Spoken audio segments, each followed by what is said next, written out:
banjo is a folk instrument, so you can, you know, if you study the recordings and listen, there's a zillion different ways people play the banjo to get different sounds out of it. That's kind of one of the cool things about playing it, is it's pretty wide open how you can approach it. There's not like an established pedagogy, so to speak, or a systematic way of kind of going through the information. So the good news is you can sort of make up your own thing. But the way I look at the banjo with the right hand is roughly speaking, what you want to do is you want to, I try to not touch this bridge, because if you do, you mute the sound.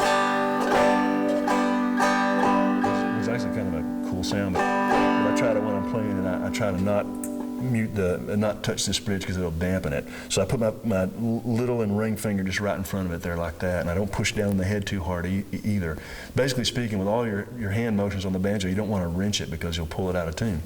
So I just rest these two fingers lightly, and if you can imagine, like when you look at it like this is kind of a flat plane here, and this is kind of how, when I look down, this is kind of what I look at. So I anchor these two fingers here in front of the bridge, and I don't push too hard, and then I play like that, and I sort of pull towards my palm.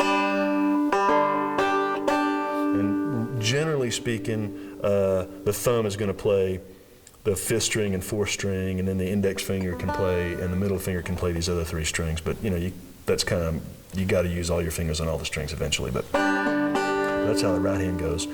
So what I'm doing there with the right hand, whether I'm brushing, whatever I'm doing, I'm usually anchoring my little finger and ring finger on the top of the head like that.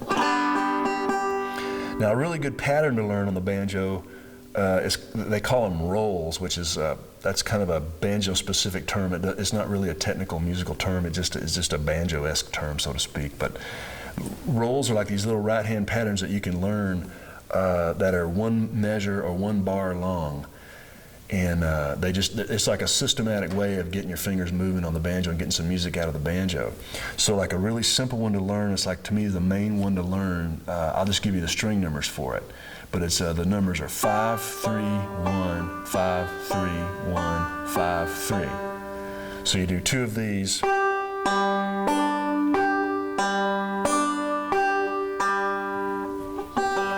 So it's a 5, 3, 1, 5, 3, 1, 5, 3. And that's it. 5, 3, 1, 5, 3, 1, 5, 3. But if you can imagine just an even series of notes, just like looking at a picket fence where each one is just in a place, you can just keep that pattern going. It sounds like this. And you start again.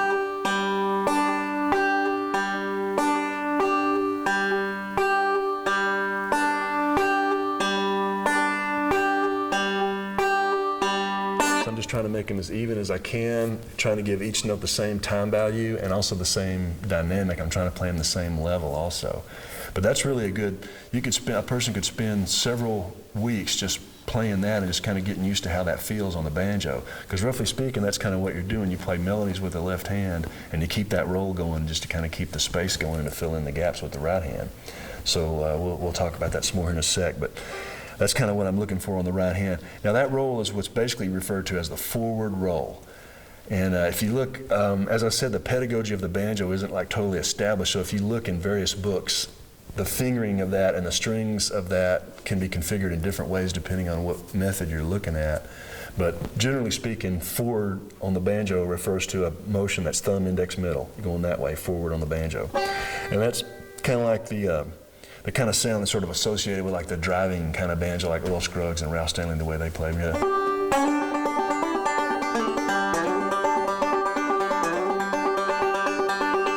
Like that, the forward motion on the banjo is basically out of that forward roll there.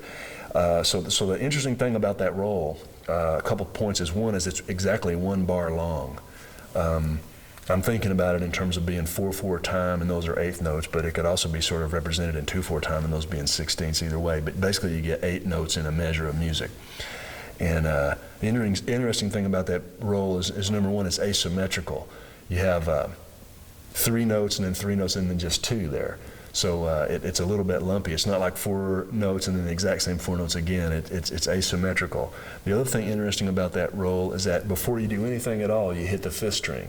Because kind of our job, like if you wanted a 1 minute or say 20-second banjo lesson, the idea is to hit this string as often as you can. So that's kind of what our job is to play the string as often as we can, because if we avoid this string, we're just kind of playing a weird sounding guitar. So our job is to play that as much as we can.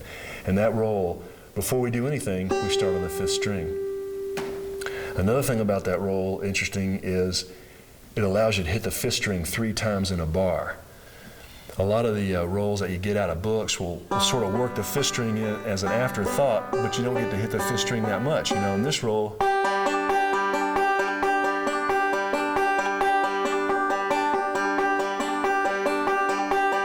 you get to hit the 5th string a lot. So and also you hit it 3 times a bar, and also there's a bit of syncopation that occurs on that string. So in a bar of music, I'm going like that.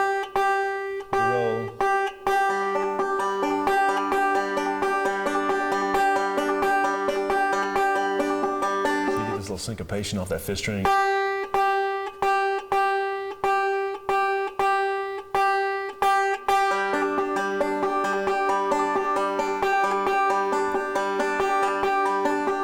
As a matter of fact, that's one thing you can listen to when you hear banjo players play, is see what they're doing with the 5th string, because like the techniques and a lot of the stuff that happens later on is like different ways of incorporating the 5th string into the passage.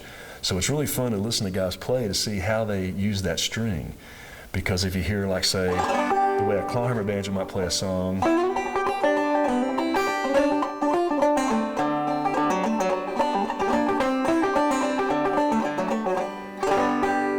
way a Scruggs banjo player,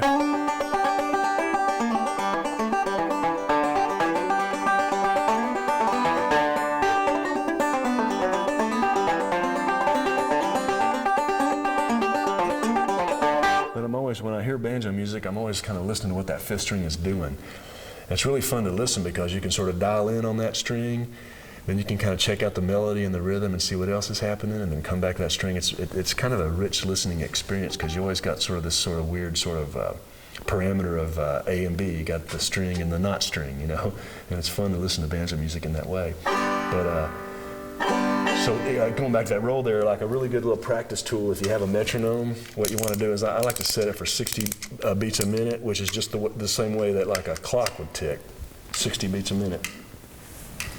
And like what you can do is you can play 2 notes for each click, and that lets you play 1 bar of music. So you get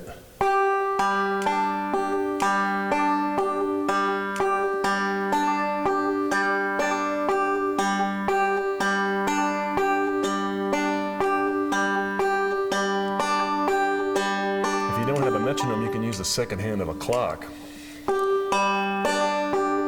which is going to beat at 60.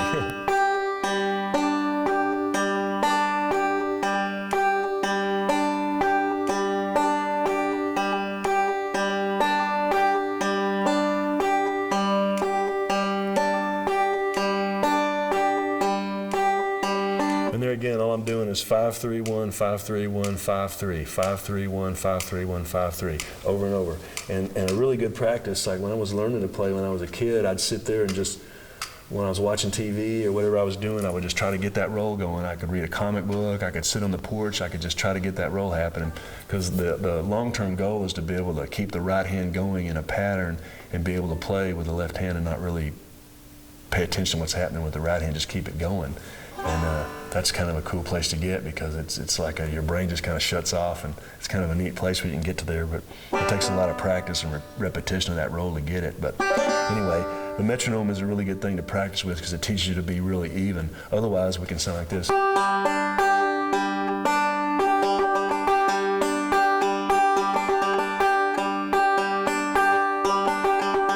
I'm playing the notes in the right order, but the rhythm's all over the place. So the metronome teaches us to play really even and the same distance between each one. And also it's clicking where we can hear the bars too. We can hear 4 beats in each bar that way also. But anyway, that's a good practice for the roll, just to get that going.